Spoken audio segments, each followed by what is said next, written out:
பிள்ளையான் கருணா இணைவு இது தேவையான ஒன்றா தேவையில்லாத ஒன்றா? இதனால் மட்டக்களப்பு மக்களுக்கு என்ன நன்மை இருக்கின்றது, கிழக்கு மாகாண மக்களுக்கு என்ன நன்மை இருக்கின்றது? இல்லை என்றால் இதனால் எதுவுமே நன்மை இல்லை, அது அவர்களுக்கு மட்டும்தான் நன்மையா? உண்மை என்ன? கிழக்கு மாகாண அரசியலின் தன்மை என்பது வேறு, வடக்கு மாகாண அரசியலின் தன்மை என்பது வேறு. அங்கு தமிழ் மக்கள் முஸ்லிம்களுக்கு அடிமையாக இருக்கின்றார்கள். ஆகையால் இது தேவை என்கின்ற ஒரு கருத்தும் பலர் கூறி வருகின்றார்கள். எனவே இது தொடர்பாக நாங்கள் முழுமையாக விரிவாக பார்க்க இருக்கின்றோம். இந்த தொகுப்பை பொறுமையாக பாருங்கள். பல விடயங்களை தெளிவுபடுத்த வேண்டிய தேவை இருக்கின்றது. அதற்கு முதல் ஜேகே ரிப்போர்ட் எனப்படுகின்ற இந்த யூடியூப் சேனலை சப்ஸ்கிரைப் செய்து கொள்ளுங்கள். தொடர்ந்து அருகில் இருக்கின்ற பெல் பட்டினை கிளிக் செய்வதன் ஊடாக நான் போடுகின்ற காணொளிகளை உடனுக்குடன் நீங்கள் பார்க்கக்கூடிய வகையில் இருக்கும். நான் நடராசா ஜெயகாந்தன். தற்பொழுது செய்திகளுக்குள்ளே செல்லலாம். பிள்ளையான் கருணா ஆகிய இருவரும் அரசியல் ரீதியாக 21 வருடங்களுக்கு பின்னர் ஒன்றிணைந்திருக்கிறார்கள். நேற்றைய தினம் அவர்கள் இருவரும் கனவான் என்கின்ற ஒரு புரிந்துணர்வு ஒப்பந்தத்தில் கைச்சாத்திட்டார்கள். அதற்கு பிறகாக அவர்கள் ஊடக சந்திப்பையும் மேற்கொண்டிருந்தார்கள். கிழக்கு தமிழர் கூட்டமைப்பு எனப்படுகின்ற ஒரு கூட்டமைப்பினை பிள்ளையான் தலைமையில் கிழக்கு மாகாணத்திலே உருவாக்கி இருக்கிறார்கள். கடந்த 15ஆம் தேதி அது உருவாக்கப்பட்டது. அதிலே வியாழேந்திரன் அவர்களும் இணைந்து கொண்டிருக்கிறார். இந்த நிலையில் கருணா அவர்களும் நேற்றைய தினம் இணைந்து கொண்டார். இது தொடர்பாக பெரிய அளவில் தற்பொழுது பேசப்படுகின்றது. அதற்கு 2-3 காரணங்கள் இருக்கின்றது. ஒன்று, பிள்ளையான் கருணா ஆகிய இருவரும் கடந்த காலங்களில், அதாவது உள்நாட்டு யுத்தம் இடம்பெறுகின்ற போது, விடுதலை புலிகள் அமைப்பு இலங்கையிலே இயங்கிக் கொண்டிருந்த போது இவர்களும் தளபதிகளாக இருந்தார்கள். அதாவது பிள்ளையான் கருணா உள்ளிட்டவர்களும் தளபதியாக இருந்தார்கள். பின்னர் அவர்கள் அதிலிருந்து பிரிந்து சென்றதால் தான் விடுதலை புலிகள் அமைப்பு வீழ்ச்சி அடைந்தது. அதாவது இவர்கள் பிரிந்து சென்று அரசாங்கத்துடன் இணைந்து இராணுவத்திற்கு புலிகளின் ரகசியங்கள், புலிகளின் போர் யுக்திகள் போன்றவற்றை இவர்கள் காட்டிக் கொடுத்தார்கள். அதை விட உள்ளக புலனாய்வு கட்டமைப்பை வலுப்படுத்துவதற்கு இவர்கள் உதவியாக இருந்தார்கள் என்கின்ற குற்றச்சாட்டு பலராலும் முன்வைக்கப்பட்டது.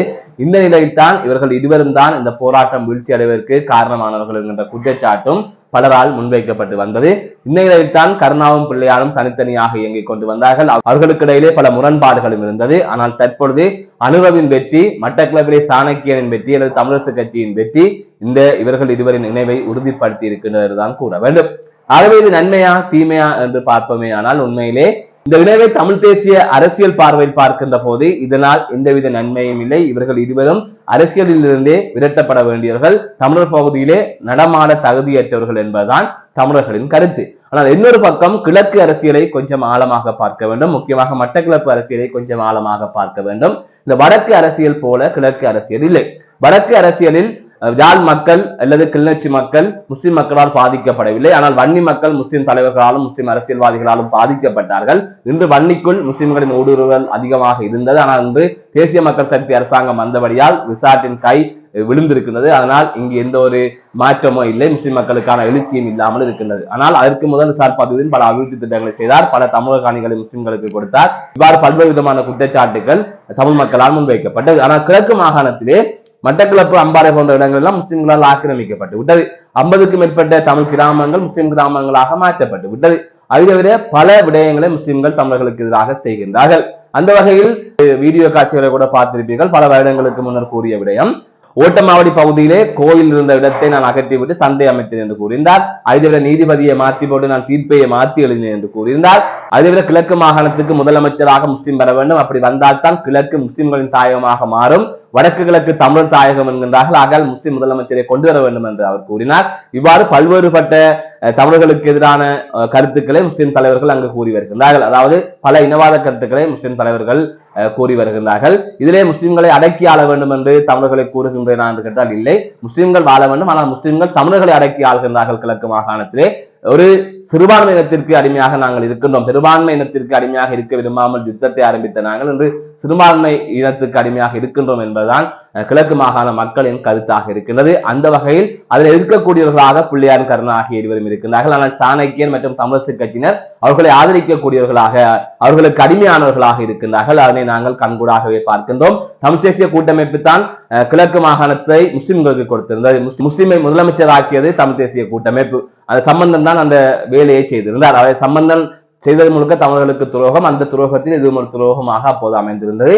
ஆகவே அதை எதிர்த்த நபர்களாக கருணா புள்ளியானாக இருக்கிறார்கள். கருணா புள்ளியான் ஆகிய இருவரும் அங்கு முஸ்லிம்களின் அரசியல்களை எதிர்ப்பவர்களாக இருக்கிறார்கள். அதனால் கருணா புள்ளியான்களுக்கான ஆதரவும் அங்கு இருக்கின்றது. ஏன்னா அங்கத்தே நிலைமை அப்படி இருக்கின்றது. அதற்கு இவர்கள்தான் சரி என்பது போல அந்த மக்கள் பார்க்கின்றார்கள் என்பதுதான் யதார்த்தமான கருத்தாக இருக்கின்றது. சாணக்கியன் போன்றவர்கள் முஸ்லிம் மக்கள் லைக் பண்ணுகிறார்கள், முஸ்லிம் மக்களால் தான் அதிக பார்வையாளர்கள் பேஸ்புக்கில் வருகின்றது என்று அவர் அங்கே முஸ்லிம்களுக்கு எதிராக இந்த கருத்தையும் கூறுவதில்லை. இன்னும் சொல்ல போனால் வடக்கிற்கு அர்ஜுனா மாதிரி, கிழக்கிற்கு சாணக்கியன். அவரும் கிட்டத்தட்ட ஒரு பைத்தியமாதிரியான ஒரு நபர் தான். அந்த சமூக வலைத்தளத்திலே இவ்வாறு வீடியோ போடுகின்ற கலாச்சாரத்தையும், நாடாளுமன்றத்திலே அடுத்தவர்களை அவதூறாக பேசுகின்ற, இல்லை தன்னை பற்றிய சமூகம் பேசிக்கொள்ள வேண்டும் என்கின்ற எண்ணத்தில் பேசிய ஒரு நபராக முதலில் இந்த தமிழர் அரசியல் வந்தவர் சாணக்கியன். அதுக்கு பிறகாக அர்ஜுனா வந்த பிறகு கொஞ்சம் அமைதியாக இருக்கின்றார். ஆகவே இப்படியான நிலையில் இவர்கள் முஸ்லிம்களுக்கு எதிராக வாயை துறக்க மாட்டார்கள். ஆனால் பிள்ளையான் கருணா முஸ்லிம்களுக்கு எதிராக பேசுவதற்கு, முஸ்லிம்களின் கொட்டத்தை அடக்குவதற்கு தேவை என்று அவர்கள் கூறியிருக்கிறார்கள். பல பிரச்சனைகள் அங்கு இருக்கின்றது. அது தமிழ் எம்பிக்களால் தீர்க்கப்பட மாட்டாது. அதாவது தமிழ் தேசிய அரசியலை முன்வைக்கின்றவர்களால் தீர்க்க முடியாது என்கிற கருத்து மக்கள் மத்தியில் இருக்கின்றது. ஆகையால் தான் பிள்ளையான் கருணாவை ஆதரிக்கின்றவர்கள் அங்கு இருக்கின்றார்கள். அவர்களின் பார்வையில் அது சரி என்று படுகின்றது. ஆனால் தமிழ் தேசிய அரசியலின் பார்வையில் இவர்கள் இருவருமே ஒழித்து கட்டப்பட வேண்டியவர்கள் என்பதுதான் தமிழ் தேசியவாதிகளின் பார்வையாக இருக்கின்றது.